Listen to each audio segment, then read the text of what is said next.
আসছি, আমার দিদি আরো আসছে, আরো তালে পাইজাটে অনেক দুজন দিদি আর আমি আসছি। তো দেখো পূর্বচড়া মেলা চলে এসেছি।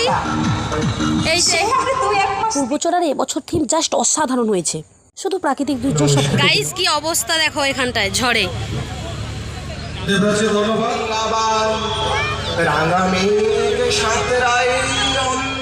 আমি ফোনে সবার ভিডিও দেখে যতটা ভালো লেগেছিল, কিন্তু অরিজিনালি গিয়ে আমার খুব একটা ভালো লাগেনি, কারণ সব এখানে মহাদেবের ওপর একটা থিম করেছে, খুব সুন্দর হয়েছে এই জায়গাটা। তো দেখতেই পাচ্ছ তোমরা। আচ্ছা, তোমরা কারা কারা এই মেলাতে গিয়েছিলে, পূর্বচড়ার এই বাসন্তী মেলাতে, আমাকে কমেন্ট করে জানাও। অ্যাকচুয়ালি আমি সবার আগে যাব ভেবে রেখেছিলাম, গিয়েছি সবার লাস্টের দিন, আর কিছুই ছিল না ওই দিন, জাস্ট মেলার মধ্যে ভিড়ও নেই, আমার ভালো লাগেনি একদম।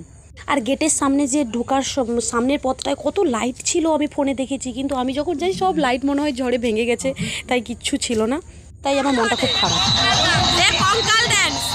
30 টাকা দিয়ে কঙ্কাল ইউনিভার্সিটি আমি ভেতরে ঢুকলাম। তো মেলায় ঢুকতে না ঢুকতে আমার দিদির মেয়ে বললো কি এটাকে কি বলে, স্প্রিং পটাটোজ, ও খেলো, আর এ দুজন তো এগরোল কিনলো, আর আমি মোমো খেলাম।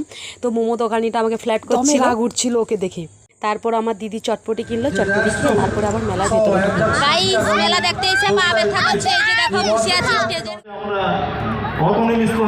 আমাদের হলো না, তবুও আমরা দমি না। শুনতেই পেলে প্রাকৃতিক দুর্যোগের কারণে কোনো অনুষ্ঠান হয়নি, আর কোনো সিনেমার আর্টিস্টও আসেনি, তো ওদের তাই খুব মন খারাপ। আর দেখতেই পাচ্ছ স্টেজের গোড়ায় সব ফাঁকা, মানে পুরো মেলাটাই ফাঁকা, আমার না এই জন্য ভালো লাগেনি মেলায়। পূর্বচড়া মেলা কে কে দেখতে এসেছিল কমেন্ট করো গাইস।